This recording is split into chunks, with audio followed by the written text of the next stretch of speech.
Il y a une image qui devrait faire trembler le cœur de tout homme qui porte le nom de père. Celle du jour où ses enfants seront grands, où leurs habitudes seront fixées, où leur cœur aura déjà pris une direction, et où lui, le père, se demandera où était-il pendant que tout cela se construisait. Ce n'est pas une image que je fabrique pour vous impressionner.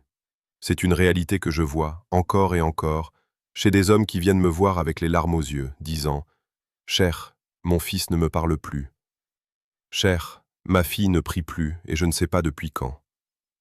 Cher, j'ai passé 20 ans à travailler pour eux et aujourd'hui ils sont des étrangers dans ma propre maison. » Et à chaque fois, la question que je leur pose est la même. Où étais-tu pendant leur enfance? Et la réponse, presque toujours, est la même aussi. J'étais là, physiquement, mais je n'étais pas présent. Allah, dans son livre, ne nous laisse pas dans le flou sur ce sujet. Il nous donne l'exemple de Luqman, cet homme sage à qui Allah a donné la sagesse, et dont le Coran rapporte les paroles qu'il adressait à son fils, non pas en lui laissant un héritage matériel comme testament principal, mais en lui laissant un héritage de foi et de sagesse. Dans la sourate Luqman, nous voyons ce père s'adresser à son fils avec douceur. « Ô mon fils », et non avec dureté. Il commence par le plus important, ne jamais associer de partenaire à Allah, car c'est une injustice immense. Puis il parle de la bienfaisance envers les parents, de la gratitude, de la droiture dans les actes même les plus infimes, de la prière, de la patience face à l'épreuve, de l'humilité dans la démarche et la voie. Ce n'est pas un sermon froid, c'est un père qui parle à son fils, qui le guide étape par étape, qui construit en lui, mot après mot, l'architecture d'une âme droite. Et je vous pose la question, à vous qui m'écoutez maintenant. Combien de temps avez-vous passé, cette semaine, à parler à votre fils ou à votre fille de la même manière que Luqman parlait au sien? Pas pour le gronder, pas pour lui dire de ranger sa chambre ou de réussir à l'école, mais pour lui parler d'Allah, de la vie, du sens des choses, de ce qui compte vraiment. Si la réponse est très peu ou pas du tout, alors ce que je vais dire maintenant vous concerne directement, et je vous demande de rester jusqu'à la fin, car ce que j'ai à dire pourrait, avec la permission d'Allah, changer quelque chose dans votre maison avant qu'il ne soit trop tard. Le prophète, que la paix et les bénédictions soient sur lui, a dit que chacun de vous est un berger, et que chacun de vous est responsable de son troupeau. L'homme est berger dans sa famille, et il est responsable de son troupeau. Ce hadith, rapporté par Al-Bukhari et Muslim, n'est pas un simple rappel moral. C'est une déclaration de responsabilité directe devant Allah. Le mot berger n'est pas choisi au hasard. Un berger ne se contente pas de nourrir son troupeau et de le laisser errer. Un berger veille, un berger surveille. Un berger connaît chacune de ses brebis, sait laquelle est fatiguée, laquelle s'éloigne, laquelle risque de tomber dans le ravin. Un berger absent n'est pas un berger. C'est un homme qui possède un troupeau sans en assumer la charge. Et c'est exactement ce qui arrive à beaucoup de pères aujourd'hui. Ils possèdent une famille, mais ils n'en assument pas la charge. Je sais ce que certains d'entre vous pensent en m'écoutant. Vous pensez « Cher, je travaille du matin au soir pour nourrir mes enfants, pour payer leur école, pour leur offrir une vie meilleure que celle que j'ai eue. » Et je vous dis « C'est vrai, et c'est une obligation, et Allah vous en récompensera. » Le prophète d'Iverotra a dit qu'un homme qui dépense pour sa famille en cherchant la récompense d'Allah, cette dépense est comptée pour lui comme une aumône. Mais je vous pose une question difficile. Est-ce que vous avez confondu nourrir le corps de vos enfants avec nourrir leur âme? Est-ce que vous avez pensé que leur offrir une belle maison, de bons vêtements, la dernière technologie, suffisait à en faire des croyants solides? Parce que si c'est le cas, sachez que le corps grandit tout seul, mais l'âme, elle, a besoin de vous. Précisément de vous, et de personne d'autre. Regardez l'histoire d'Ibrahim, alayhi salam, avec son fils Ismaïl. Ce n'est pas un père qui délègue l'éducation religieuse à quelqu'un d'autre. C'est un père qui, dans un moment d'épreuve immense, dans une vision où Allah lui demande de sacrifier son propre fils, va voir son fils directement, lui parle directement, et lui dit « Ô mon fils, je vois en songe que je te sacrifie. Vois donc ce que tu en penses. » Regardez la relation. Regardez le respect. Ibrahim ne décide pas seul et n'impose pas seul. Il parle à son fils comme à quelqu'un dont la vie compte, dont la foi a de la valeur, dont la réponse va montrer la qualité de l'éducation reçue. Et la réponse d'Ismaïl est parmi les plus belles paroles rapportées dans le Coran. « Ô mon père, fais ce qui t'est commandé. Tu me trouveras, si Allah le veut, du nombre des endurants. » Un fils qui répond ainsi n'est pas né avec cette foi par hasard. Cette foi a été construite, patiemment, par un père présent, par des conversations répétées, par un exemple vécu au quotidien, pas seulement par des paroles lancées en coup de vent entre deux réunions de travail. Et puis il y a l'autre histoire, celle qui devrait faire peur à tout père qui néglige son rôle. L'histoire du fils de Nour, alayhi salam. Nour a passé 950 ans à appeler son peuple vers Allah. 950 ans de patience, de sacrifice, de prédication. Et pourtant, au moment du déluge, alors que l'arche flotte et que les eaux montent, Nour appelle son propre fils. « Ô mon fils, monte avec nous, et ne sois pas avec les mécréants. » Et le fils répond qu'il va se réfugier sur une montagne qui le protégera de l'eau. Nour, dans sa détresse de père, invoque Allah, disant que son fils fait partie de sa famille et que la promesse d'Allah est vérité. Et Allah lui répond une parole qui devrait résonner dans le cœur de chaque père. « Ô Nour, il n'est pas de ta famille. Il a commis un acte qui n'est pas droit. » Ce verset nous enseigne une vérité douloureuse mais essentielle. La parenté par le sang ne suffit pas à sauver une âme. Ce qui sauve, c'est la foi. Et la foi ne se transmet pas par héritage biologique. Elle se transmet par l'éducation, par la présence, par l'effort constant d'un père qui refuse de laisser son fils s'éloigner sans se battre pour lui, verbalement, spirituellement, avec la douceur et la fermeté nécessaires. Je veux que vous compreniez quelque chose de fondamental.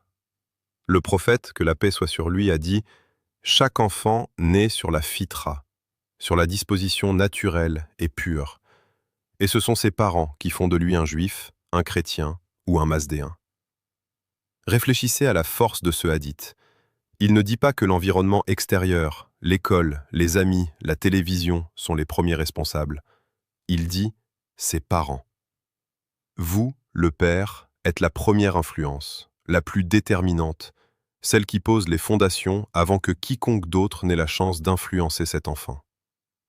Et si vous êtes absent à ce moment précis, si vous laissez ce rôle à l'école, aux écrans, aux réseaux sociaux, à des inconnus sur Internet, ne soyez pas surpris, des années plus tard, de récolter un fruit que vous n'avez pas planté vous-même. Je vais vous parler maintenant d'une chose que beaucoup de pères négligent sans même s'en rendre compte. La douceur. Le prophète, que la paix soit sur lui, était d'une tendresse immense avec les enfants. Il embrassait ses petits-enfants, Al-Hassan et Al-Hussein, devant les gens, au point qu'un homme, surpris par cette affection publique, dit qu'il avait 10 enfants et n'en avait jamais embrassé aucun. Et le prophète lui répondit « Celui qui n'est pas miséricordieux ne recevra pas de miséricorde. » Réfléchissez à cela. Le meilleur des hommes, le sceau des prophètes, celui qui portait la charge la plus lourde qu'un homme ait jamais portée, prenait le temps d'embrasser ses petits-enfants en public, sans honte, sans se soucier du regard des autres hommes de son époque. Une époque où la dureté envers les enfants, particulièrement envers les filles, était malheureusement une norme culturelle. Le prophète a brisé cette norme par son exemple. Et vous, aujourd'hui, dans une époque où l'affection paternelle est encore parfois perçue comme une faiblesse par certains hommes, je vous dis, suivez l'exemple du prophète, pas les habitudes de votre entourage. Un enfant qui reçoit de la tendresse de son père ne va pas chercher cette tendresse ailleurs, dans de mauvaises fréquentations, dans des relations toxiques, dans des refuges qui l'éloignent de la droiture. Il y a aussi la question du temps. Je rencontre des pères qui me disent « Cher, je n'ai pas le temps, le travail me prend tout. » Et je leur réponds toujours la même chose. Le temps que vous ne donnez pas à vos enfants aujourd'hui, un autre le prendra demain, et ce ne sera peut-être pas dans une bonne direction. Les enfants ne grandissent pas en attendant que vous soyez disponible. Ils grandissent maintenant, à cette seconde même où je vous parle. Chaque jour qui passe est un jour de leur enfance qui ne reviendra jamais. Vous ne pourrez jamais retourner en arrière pour rattraper la conversation que vous n'avez pas eue quand votre fils avait 7 ans, ou le moment où votre fille avait besoin de vous et que vous étiez trop fatigué, trop occupé, trop absorbé par votre téléphone. Le temps de l'enfance est un capital qui ne se renouvelle pas. Il faut l'investir maintenant ou le perdre pour toujours. Je vais aussi vous parler de la doua, de l'invocation, car beaucoup de pères oublient cette arme puissante qu'Allah leur a donnée. Ibrahim, alayhi salam, invoquait constamment pour sa descendance. Il disait « Seigneur, fais que j'accomplisse la prière, ainsi qu'une partie de ma descendance. Notre Seigneur, exauce ma prière. » Un père qui invoque pour ses enfants, qui pleure devant Allah pour leur droiture, qui se lève la nuit pour demander à Allah de guider le cœur de son fils ou de sa fille, ce père-là construit quelque chose que les yeux ne voient pas, mais que le cœur d'Allah entend. Ne sous-estimez jamais la force de votre invocation pour vos enfants. Le prophète a dit que 3 invocations sont exaucées sans aucun doute. L'invocation de l'opprimé, l'invocation du voyageur et l'invocation du père pour son enfant. Réfléchissez. Le prophète a placé l'invocation du père au même rang que celle de l'opprimé face à l'injustice. Cela vous montre à quel point Allah accorde de l'importance à ce lien entre un père et son enfant.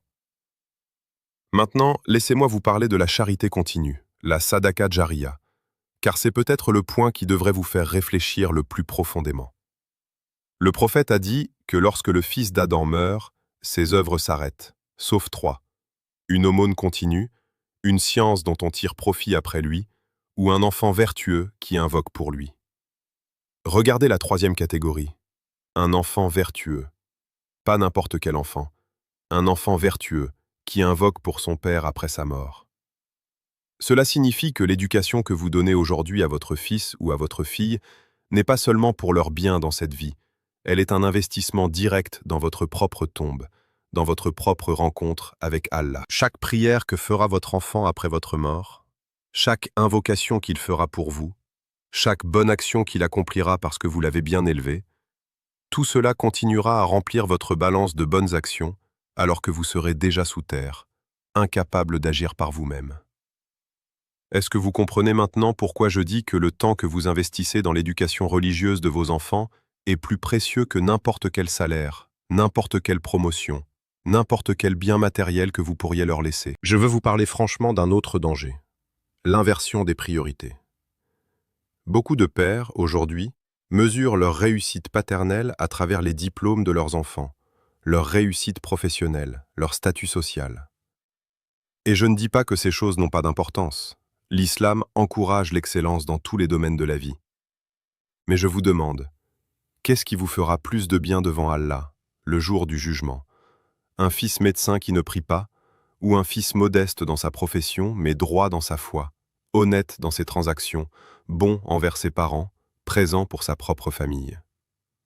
La réponse est évidente pour quiconque réfléchit avec le cœur et non seulement avec les yeux du monde. Et pourtant, combien de pères sacrifient des moments de proximité spirituelle avec leurs enfants au profit de cours de soutien, d'activités extrascolaires sans fin, d'une course effrénée vers une réussite mondaine qui, si elle n'est pas accompagnée d'une âme saine, ne produira qu'un vide immense chez cet enfant devenu adulte. Je veux maintenant vous adresser un message direct, un message d'urgence, parce que le titre même de ce que je partage avec vous aujourd'hui parle d'un moment où il sera trop tard. Et je veux que vous compreniez ce que signifie vraiment trop tard. Trop tard, ce n'est pas seulement la mort. Trop tard, c'est aussi le moment où le cœur de votre enfant s'est fermé, où les habitudes se sont installées, où les mauvaises fréquentations ont pris la place que vous auriez dû occuper, où les écrans ont façonné sa vision du monde plus que vous ne l'avez fait, où votre fille regarde des exemples de féminité qui n'ont rien à voir avec la pudeur enseignée par le Coran, où votre fils apprend la virilité à travers des vidéos qui glorifient tout sauf la droiture. Ce moment de « trop tard » arrive silencieusement, sans prévenir, sans sonnette d'alarme. Il ne vient pas d'un coup. Il vient jour après jour, absence après absence, silence après silence. Jusqu'au jour où vous regardez votre enfant et vous ne le reconnaissez plus. Alors que faire, concrètement, avant qu'il ne soit trop tard?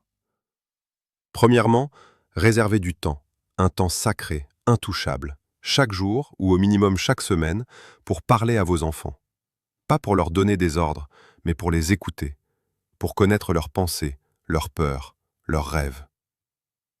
Deuxièmement, enseignez-leur la prière non pas en leur ordonnant froidement de prier, mais en priant avec eux, en les emmenant à la mosquée, en leur montrant que la prière est une conversation avec Allah et non une corvée administrative. Troisièmement, racontez-leur les histoires des prophètes, pas comme des contes anciens, mais comme des modèles vivants applicables à leur propre vie. Quatrièmement, surveillez ce qu'ils consomment, sans les espionner de manière étouffante, mais avec un dialogue ouvert sur ce qui est bénéfique et ce qui est nuisible pour leur cœur. Cinquièmement, et c'est peut-être le plus important, montrez-leur l'exemple. Un père qui ment ne peut pas enseigner l'honnêteté. Un père qui néglige la prière ne peut pas exiger d'un enfant qu'il prie. Un père qui est dur et colérique ne peut pas espérer un enfant doux et patient. Les enfants n'écoutent pas seulement vos paroles, Ils observent votre vie, et c'est votre vie, bien plus que vos discours, qui les façonnera. Je veux terminer avec une pensée qui, je l'espère, restera gravée dans le cœur de chaque père qui m'écoute. Le jour du jugement, Allah ne vous demandera pas seulement ce que vous avez fait pour votre propre salut. Il vous demandera aussi ce que vous avez fait pour ceux qu'il a placés sous votre responsabilité. Le Coran dit « Ô vous qui avez cru, préservez vos personnes et vos familles d'un feu dont le combustible sera les hommes et les pierres. » Ce verset ne s'adresse pas seulement à votre propre âme, il vous charge de la responsabilité de préserver votre famille, y compris vos enfants, du châtiment d'Allah. Ce n'est pas une option, ce n'est pas un conseil facultatif que vous pouvez appliquer si vous avez le temps entre deux réunions professionnelles. C'est une obligation directe, aussi sérieuse que votre propre prière, aussi sérieuse que votre propre jeûne. Alors je vous le dis avec tout le respect et toute l'affection que je porte à cette communauté qui m'écoute, que vous soyez musulman ou que vous partagiez simplement cette réflexion depuis une autre tradition religieuse, car la question de la paternité et de la transmission des valeurs touche le cœur humain au-delà de toute frontière confessionnelle. Ne laissez pas le tourbillon de cette vie vous voler ce qu'il y a de plus précieux, l'âme de vos propres enfants.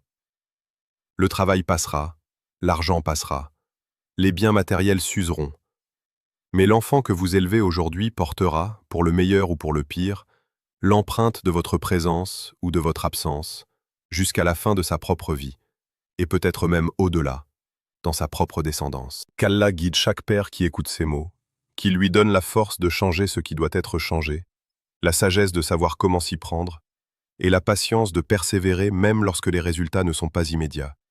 Car l'éducation d'un enfant est une graine plantée dont la récolte peut prendre des années, mais dont la moisson, avec la permission d'Allah, sera immense pour celui qui aura semé avec sincérité et amour. Abonnez-vous à cette chaîne pour continuer à recevoir des rappels comme celui-ci. Aimez cette vidéo si elle a touché votre cœur, partagez-la avec un père que vous connaissez et qui a besoin de l'entendre aujourd'hui plutôt que demain, et écrivez dans les commentaires, du fond du cœur, Allahu Akbar. Il y a une erreur que je vois se répéter chez énormément de pères. Une erreur si subtile qu'elle ne ressemble même pas à une erreur au premier regard. Celle de croire que l'éducation d'un enfant se fait par vagues, par grandes décisions ponctuelles, plutôt que par une accumulation silencieuse de petits moments. Un père se dit « Je vais l'inscrire dans une bonne école. Je vais lui payer des cours de Coran le week-end. Je vais l'emmener à la Omra une fois. Et voilà, j'ai fait ma part. » Mais l'âme d'un enfant ne fonctionne pas comme un compte bancaire où l'on effectue un grand versement de temps en temps. Elle fonctionne comme une plante qui a besoin d'eau chaque jour, même en petite quantité, plutôt qu'une inondation ponctuelle suivie d'une longue sécheresse. Les 10 minutes que vous passez chaque soir à parler avec votre fils avant qu'il ne dorme valent, dans la construction de son cœur, bien plus que le voyage le plus cher que vous pourriez lui offrir une fois par an. Je veux maintenant vous parler d'un sujet que beaucoup de pères évitent, soit par gêne, soit par manque de conscience de son importance. L'éducation des filles. Le prophète, que la paix soit sur lui, a dit que quiconque prend en charge 2 filles jusqu'à leur maturité viendra le jour de la résurrection, lui et moi, ainsi rapprochés, en joignant ses doigts. Réfléchissez à cette image. Le prophète joint ses doigts pour montrer la proximité entre lui-même et le père de filles qui les a bien élevées. Dans une culture arabe pré-islamique où la naissance d'une fille était parfois perçue comme une honte, où certains allaient jusqu'à enterrer vivante leur propre fille par crainte du déshonneur, cette parole du prophète est une révolution silencieuse. Il ne dit pas simplement « Ne faites pas de mal à vos filles ». Il dit « Élevez-les bien, et vous serez récompensés d'une proximité immense avec moi au paradis ». Et pourtant, aujourd'hui encore, je rencontre des pères qui investissent différemment selon qu'ils ont un fils ou une fille, qui accordent plus d'attention religieuse, plus de temps, plus d'encouragement à leurs garçons, tandis que leurs filles grandissent dans l'ombre de cette différence de traitement, apprenant sans qu'on le leur dise explicitement qu'elles comptent un peu moins. Cette injustice, même silencieuse, même non intentionnelle, laisse des traces profondes, et elle est contraire à l'esprit même de ce que le prophète nous a enseigné. Un père qui a une fille doit comprendre qu'il est, dans les premières années de sa vie, le premier homme qu'elle connaît, et que la manière dont il la traite façonnera, souvent inconsciemment, ce qu'elle acceptera plus tard d'un mari, ce qu'elle attendra d'une relation avec un homme, la mesure de respect qu'elle pensera mériter. Une fille qui grandit avec un père doux, juste, présent, qui la valorise pour son intelligence et sa droiture et non seulement pour son apparence, développera une confiance et un discernement qui la protégeront plus tard de relations toxiques, de flatteries mal intentionnées, de faux amours qui cherchent à profiter d'un vide affectif laissé par un père absent. Combien de jeunes filles, aujourd'hui, tombent dans des pièges affectifs simplement parce qu'elles cherchent, chez un inconnu, l'attention et la validation qu'un père distrait ne leur a jamais donnée à la maison. Ce n'est pas une accusation que je porte contre vous, c'est un avertissement que je vous donne, par amour et par sincérité, pour que vous compreniez la portée réelle de votre rôle. Passons maintenant à un autre point essentiel, celui de la colère. Beaucoup de pères confondent autorité et dureté, fermeté et colère. Le prophète, que la paix soit sur lui, a été interrogé par un homme qui lui demandait un conseil, et il lui a répondu, à plusieurs reprises, « Ne te mets pas en colère ». Ce conseil, répété plusieurs fois par le prophète face à l'insistance de cet homme, montre à quel point la maîtrise de la colère est fondamentale dans la construction d'un caractère droit, et particulièrement dans la relation entre un père et ses enfants. Un enfant qui grandit dans la peur constante de l'explosion de colère de son père ne développe pas le respect, il développe la crainte. Et la crainte n'est pas la même chose que l'amour ou le respect véritable. Un enfant apeuré apprend à cacher ses erreurs plutôt qu'à les corriger.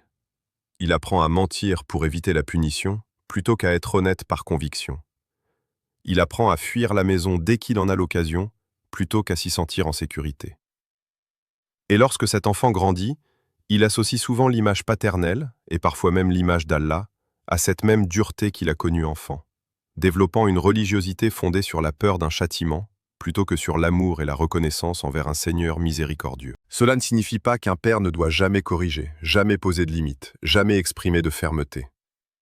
L'islam n'enseigne pas la permissivité totale.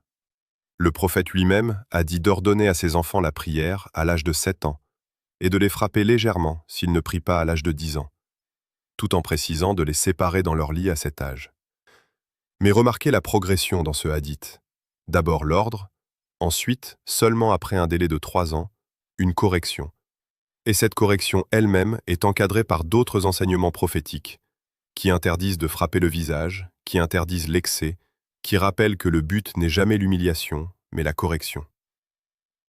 La fermeté dans l'islam est toujours accompagnée de justice et de mesure, jamais de rage incontrôlée, jamais de mots qui détruisent l'estime de soi d'un enfant plus profondément que n'importe quelle punition physique ne pourrait le faire. Je veux maintenant aborder un sujet extrêmement actuel, celui qui touche directement la génération d'enfants que nous élevons aujourd'hui, les écrans.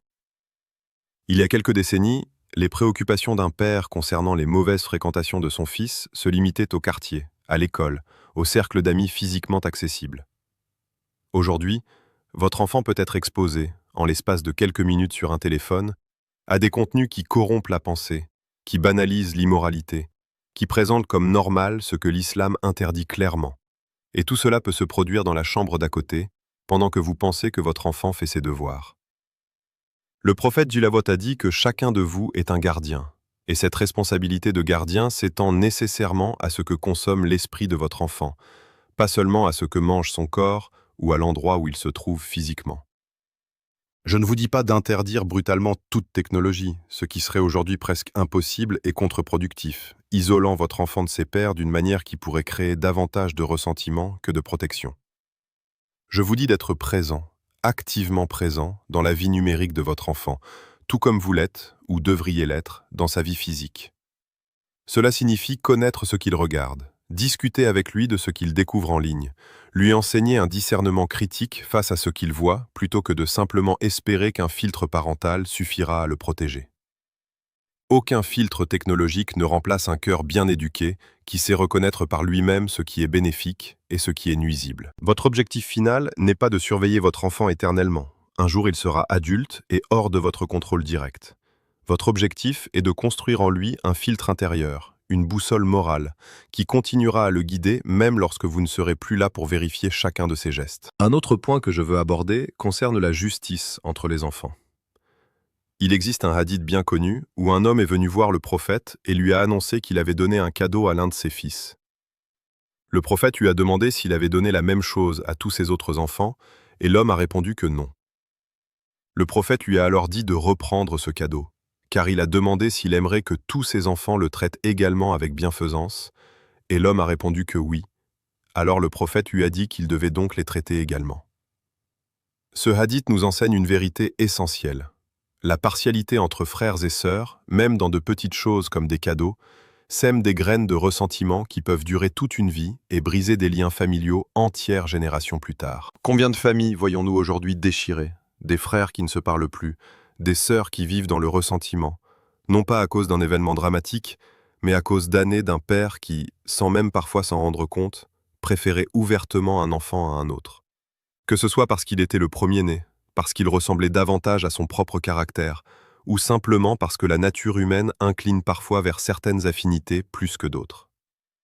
Un père conscient de cette tendance naturelle doit lutter activement contre elle, doit s'assurer que chacun de ses enfants se sente également vu, également valorisé, également aimé, même si les manières d'exprimer cet amour peuvent naturellement varier selon la personnalité de chaque enfant. Je veux aussi vous parler de la transmission du savoir religieux, et particulièrement de la différence entre enseigner des règles et enseigner une compréhension.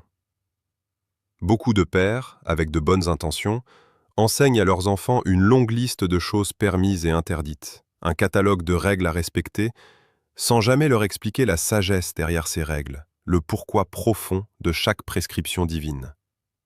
Et cet enfant grandit en respectant, parfois, ces règles par habitude ou par crainte, mais sans conviction intérieure, sans compréhension du lien entre ces règles et l'amour d'Allah, entre ces règles et le bien-être véritable de son âme. Et lorsque cet enfant grandit, lorsqu'il rencontre des arguments contraires, des critiques de sa foi, des tentations qui remettent en question ce qu'il a appris par habitude sans jamais l'avoir vraiment compris, cette foi superficielle s'effondre facilement, comme une maison construite sur du sable plutôt que sur un fondement solide.